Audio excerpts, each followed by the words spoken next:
Coming up live at 7, Siena Madness, an event where students get to have fun and celebrate the start of the basketball season. Plus, the Creative Arts Department's Faculty Art Show, an event where students get to see their professors' artwork. And Festivino returns to Siena to support student athletes. Good evening, thanks for joining us. I'm Donovan Dubois. We begin this evening with Siena Madness, an event that kicks off the basketball season. Siena Madness was held last Thursday night to introduce the men and women's basketball teams before the season tips off. SCTV's Hunter DePace has more. Siena men's and women's basketball teams hosted Siena Madness in the UHY Center last week to introduce the players and get fans excited for the upcoming season. The night was jam-packed with action as there were performances from the cheer and dance teams as well as contests for students to win prizes. Expectations are high for the men's team this season, and I asked senior Brendan Coyle about the buzz around this team. I think things are riding well after last year. Didn't finish the way we wanted to, but kind of got back on track a little bit. Preseason we were picked pretty high this year, so I think excitement's high coming in. As for the women's team, they are coming off a good season where they finished third in the MAC standings, and redshirt sophomore Nicole Melia said they want to accomplish more this season. Our expectations are we're winning a MAC championship. I'm so excited to start the season. We're such a hard-working group, and I just can't wait to start playing games. Siena Madness was an opportunity for the teams to let the fans in attendance know just how important they are for success on the court. Both Coyle and Melius want to assure students that they need to pack the house at every home game for the Saints. Huge. When, MVP, we got a good crowd there. That place is rolling. So, have everybody come out to the home games. It should be a great time. So exciting. We really need to pack out the UHY for our games. First game is November 4th against Colgate at home. And I just think our fan base is going to be really good this year.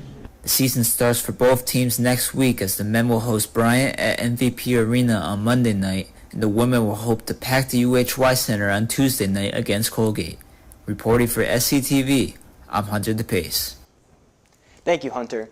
One of Siena's most popular annual events made its return to campus. SCTV's Noah Keim has the story. The Capital Region's premier food, wine, and spirits festival made its highly anticipated return to Siena, providing a great night for a great cause. Siena University's Festivino is the premier fundraising event for Saints Alive, an organization that supports more than 350 student athletes, as well as the President's Fund, which helps enhance Siena's impact and innovation. Women's water polo coach Michael Ash says this event shows the impact that Siena has on the community.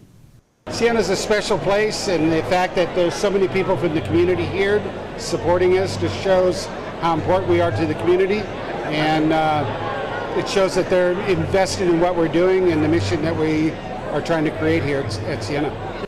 Alongside vendors, student athletes help run the event to show their gratitude for the community's support, like Stella from Siena's water polo team, who says Festivino means a lot to their team. We love coming to this event. We hear a lot of great things about it. It's been awesome being an upperclassman and meeting all these people, and a lot of people are unaware that we have a water polo team, so kind of educating them on what water polo is. People make lots of jokes about what water polo actually is, but we love it. We love to meet people, we love to mingle, and get all the support that we can. In association with All-Star Wine and Spirits, Festivino provides all students, current and former, to gather and try foods and drinks from some of the region's best restaurants, alongside other members of the Siena community. It is a wonderful chance for the students to get to experience what it means to be a member of the Siena community. It's great seeing alumni sort of coming back, folks that haven't been here for a while. And there are several folks that are actually here that are vendors that we're working with. So it's wonderful just to have everybody be together and enjoying each other. With good food, great company, and a shared commitment to supporting Siena student athletes, Festivino once again proved why it's one of the Capital Region's most beloved events, a night that celebrates community and the Saint spirit. Reporting with SCTV, I'm Noah Keim. Thanks, Noah. Still to come, a conversation with RD Danielle Castellano and RD Victoria Pampolina regarding Halloween this weekend and how to stay safe on campus. Plus, Noah Keim and Steve Jones will break down sports this past week.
The Creative Arts Department held an art show for students to see the professor's art.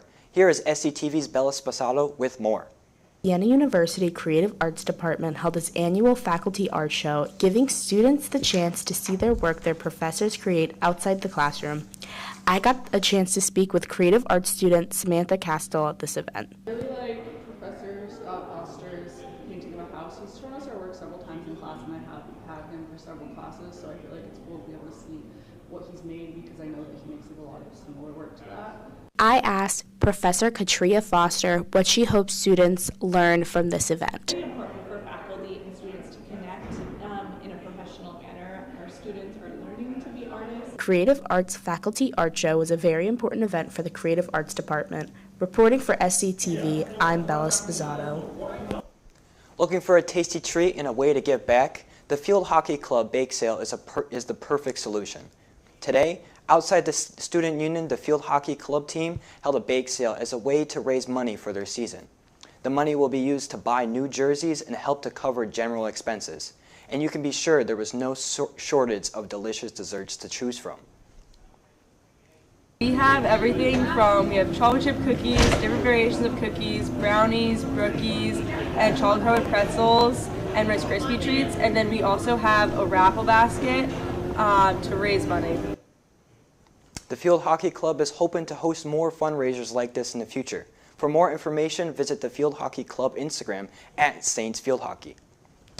And on the way, I sat down with RD Danielle Castellano and RD Victoria Pampolina to discuss important rules for Halloween weekend. More on that next.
Welcome back to SCTV News. With the month of October coming to a close, that means Halloween weekend is right around the corner.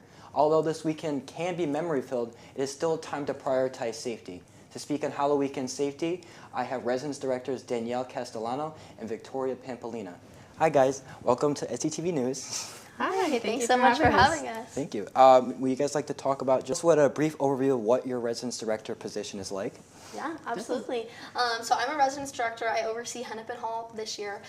So the role of a residence director is to oversee all the day-to-day operations of a residence hall or an area, as Victoria oversees up in the townhouses. We oversee a CA staff, help with just the day-to-day things like work orders, roommate conflicts, anything involving programming in the building and anything like that. Awesome. And what is Halloween weekend like for your team? Is it a very big deal for residence directors and CAs?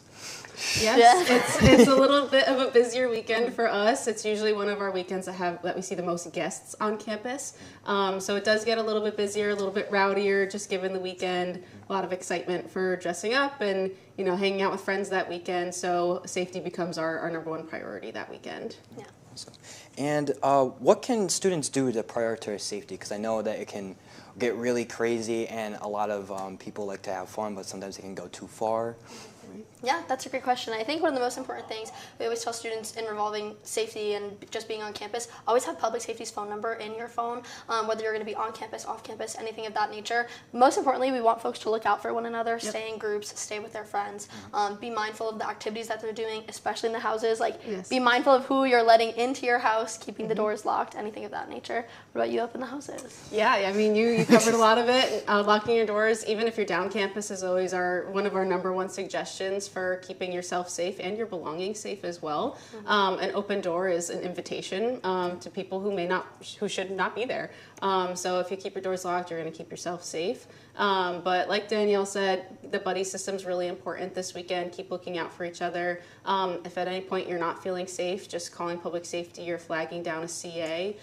Those will be your number one people. And if someone is approaching you and they're trying to talk to you, that's a campus official, give them the time to do that. It's usually they're trying to make sure that you're okay. Not necessarily that we want to get you in trouble, but safety is our number one priority, like we said. Yeah, it is very important to be safe because a lot of things can go wrong and all that stuff. And also, there's going to be a lot of visitors on campus.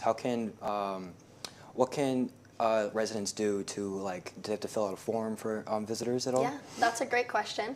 So if a student wants to bring a guest on campus, all they need to do is Google Siena University guest registration. It will take them to a website where they can fill out their information and the name of the guest that they want to bring. There is some important information that they'll need, like an emergency contact for their guest, if they're bringing a vehicle onto campus, the license plate, things of that nature. But yeah, all guests should be registered about 48 hours in advance, but if your guest is on campus, you can also register them in the moment. So if a CA asks for a student's guest registration or their friend's guest registration, we just ask that you cooperate and show a CA or public safety the information. Is there any punishment if guests are not registered in campus and they're caught by public safety at all? Would you know? That's a great question. Yeah. So our main priority is getting guests registered. So if they are approached by a CA and a CA is asking for guest registration, they can find that on their email. If they are not registered, the CAs will work with them to get them registered in that moment. Public safety, I think, is going to be doing the same thing unless they're already addressing a violation in the moment. If they're already addressing a violation, it might get looped into the regular documentation process. But they will still work with you to get your guests registered if they are able to do that. Yeah, and the most important reason why we need that is if there's an event, if there's an emergency, if there's a fire drill, anything that's happening in a building, we just want to know who's in the building and who's around. So like Victoria said, you can register your guests in the moment, but we really do encourage folks to register them about 48 hours in advance. Awesome. Thank you so much. And if you kind of already touched on it, but if students are in an emergency and they need help rather quickly, what could they do? The first thing that they can do is they can always find a CA or they could call public safety. So CAs will be sitting duty in their building in the hall lobbies or in the office. And CAs will be sitting duty this weekend from 9 p.m. to 2 in the morning. So there's always at least 1 to 2 people that they could go to for help during the entire hour of the night, and they also have a phone on them, so you could call the CA duty number if you need that as well. But CAs are trained, they know how to respond to emergencies, they can help you. If someone has had too much to drink, if someone needs medical attention, anything of that nature, we really just encourage you to talk to a CA or call public safety. Yes, we do have an amnesty policy on campus. So with that amnesty policy, if someone has been drinking or is under the influence of drugs, It's to make sure that they still feel comfortable reporting to a campus official that someone might be in danger. And that's just to make sure our campus is as safe as possible. With that amnesty policy, our main priority is safety. So if someone is under that influence, we're not going to necessarily hold them accountable to our code of conduct and way of like charges and sanctions, but we'll have an educational conversation with them. But truly, we just want to make sure that people who need help are getting it. Awesome. And as we begin to wrap up, is there anything else you guys would like to add? I think just know that residence directors, RDs, Victoria as area coordinator, and CAs, we're all around and we're happy to help you at any given point. Yes. Take care of yourselves, take care of your friends, and know that you can lean on us, whether it's CAs, public safety, really any campus official. We're here to help you, and we all want to have a safe and fun weekend. So don't be scared to reach out for help. Awesome. Thank you guys so much. Thank you. All right, and coming up, Steve and Noah are talking about this week in sports. More on that next.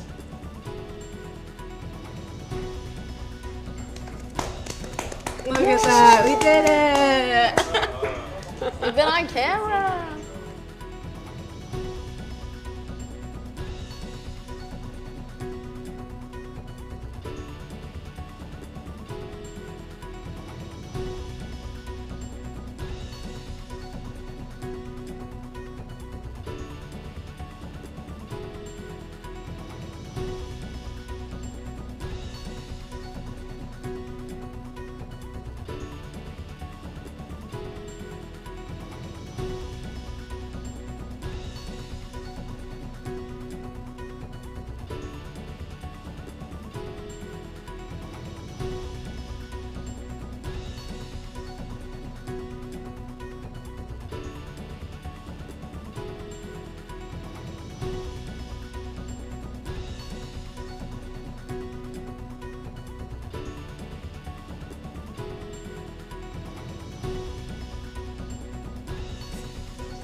One, two.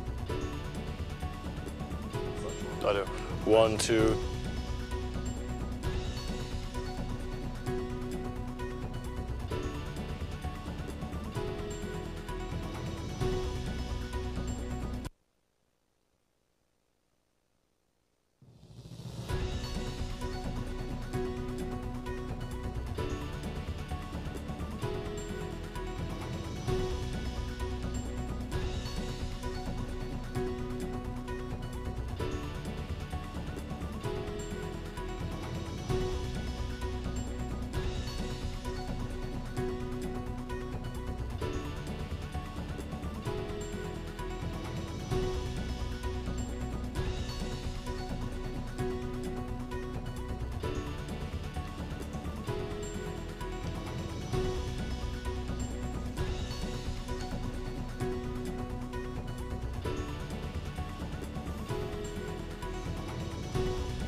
SCTV Live at 7. I'm Noah Kime alongside Steve Jones to break down this past week in sports. Steve, how are you doing today? Man, I'm doing great. We had a great week so far in sports. And with that said, let's kick things off with Monday night. So Monday night we had the Chiefs and the Commanders doing battle in Arrowhead. And it wasn't as pleasant of a game as everybody thought.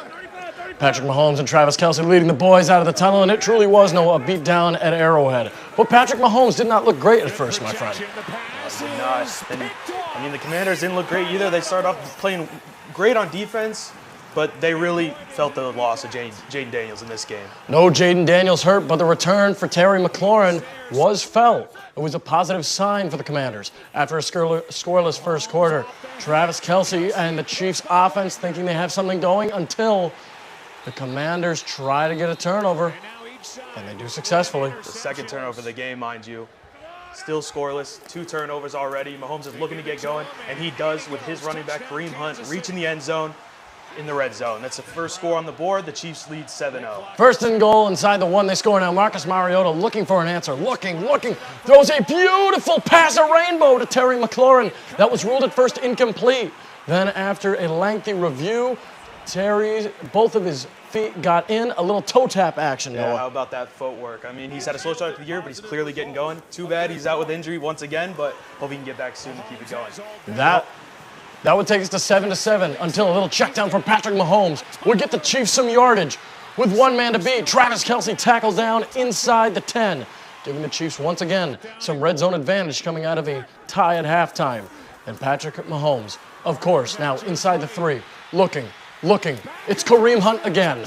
This time, it's Hunt's one and only receiving touchdown of the game. Yeah, 2 touchdowns for Kareem Hunt. He had a great game, but the Chiefs' offense wasn't done. They continue to look to add up on this lead, and they find Travis Kelce in the end zone, and what does he do? He ties the record for most touchdowns in Chiefs history. How about that? Just when you think it wasn't enough to lap Tony Gonzalez and all of his accomplishments, Travis Kelce has done it.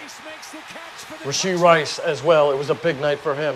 Rashee Rice, in his first game back off suspension, had 9 receptions for 93 yards with a touchdown.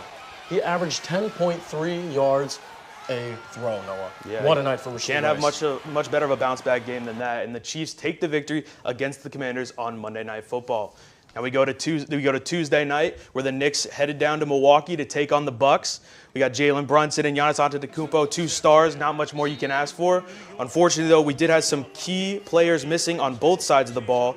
Miles McBride for the Knicks, Gershon Yabusele, Mitchell Robinson, a lot of size missing for the Knicks. And then on the other side of the ball, you had their main ball handler in Kevin Porter Jr. out for the entire game. And the Knicks really felt the size disadvantage with these players missing. I mean, Giannis could get anything he wanted to in the paint. I mean, he was attacking the rim with force. It didn't take much for him to start getting going. It did not. The Knicks started off strong. However, a tremendous second half answer from Giannis, using his right hand a lot as we went down the stretch, going to that favorite hand, using the Euro step. He looked great. Oh, yeah, 100%. And Giannis is going to be the headline of this game, but we cannot ignore the masterclass that Jalen Brunson put on. Over 30 points with just, get this, only 1 3-pointer. That's unheard of in today's game.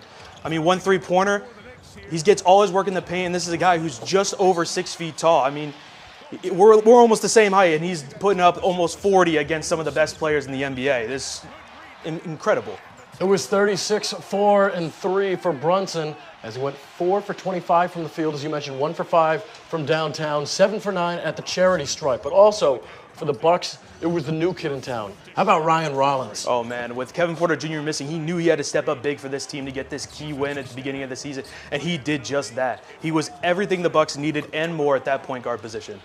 He was fantastic, showing the Bucks that if they need an emergency guard, he could be the answer. Between him and A.J. Green, the future in the 1-2 guard department is bright. As Giannis, with no regard for human life, going in for the slam, and that would insinuate a larger-than-life Milwaukee Bucks run that would look to bury the Knicks.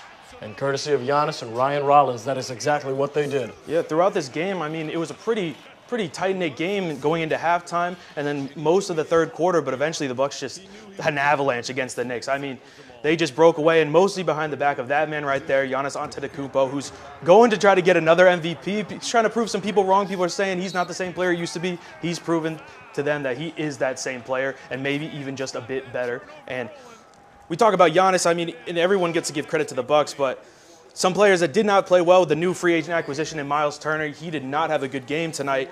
Only 5 points on not great efficiency. He really did struggle, but, I mean, when you have Giannis Antetokounmpo on your team, I mean, he can almost win you a game by himself. It's amazing. The sky is the limit. Ryan Rollins stepped up as the Bucks and Giannis defeat the New York Knicks 121-111 on NBC's first doubleheader of their coast-to-coast action with the newly in NBA on NBC, Noah. Oh, yeah. And now we're going to transition to the World Series. I mean, Game 3, the game heard around the world. What a game. Me and my co-host here, Steve Jones, were in this studio until 3 a.m. watching that 18-inning classic. Thrilling. Thrilling. It was just amazing. I mean, from the beginning of the game until the very end of the game, I mean, it was a battle between two teams who just refused to lose this game. You talk about a night where all the stars were out in Hollywood? Well, that was Monday night quite exactly. Steve Carell, Magic Johnson, Justin Bieber, the list goes on. And of course, we had a classic duel, but right away, Teoscar Hernandez gets us going with a solo shot and a bat flip that went for miles. That would get the Dodgers on the board and make it 1-0 as he took the longtime veteran Max Scherzer deep. How about the postseason he's been having this year? I mean, when you have a roster as stacked as the Dodgers, it's hard to get your name to really shine, but he's doing that right now. And speaking of stars, that man right there, Shohei Ohtani, what a game from him. This is his second game this season where he was batting almost 100%, 4 for 4, 2 home runs, and 2 extra base hits. I mean, he is just unreal. After putting the Dodgers up 2-0, the Jays would have an answer. It's a 3-run blast from the catcher, Alejandro Kirk, who gets a hanger from Glass now and makes him pay. This would put the Jays up 3-2. Eventually, looking to extend their lead, Andres Jimenez flies one into center field. This would get the job done. All the way to the warning track goes Paez to bring in the runner, making it 4-2, Blue Jays. Yeah, and just to touch on Alejandro Kirk real quick, I mean, he's been hotter than fish grease this season in the postseason. I mean, not really known all the time for his power, but he's just been proving everyone that he is just a power swinger and he can step up in the big moments. Absolutely. The Dodgers would have an answer. You think they wouldn't? They absolutely would. This would make it 4-3 as who else but Shohei Ohtani, who would tally up for 3 RBIs in this big game.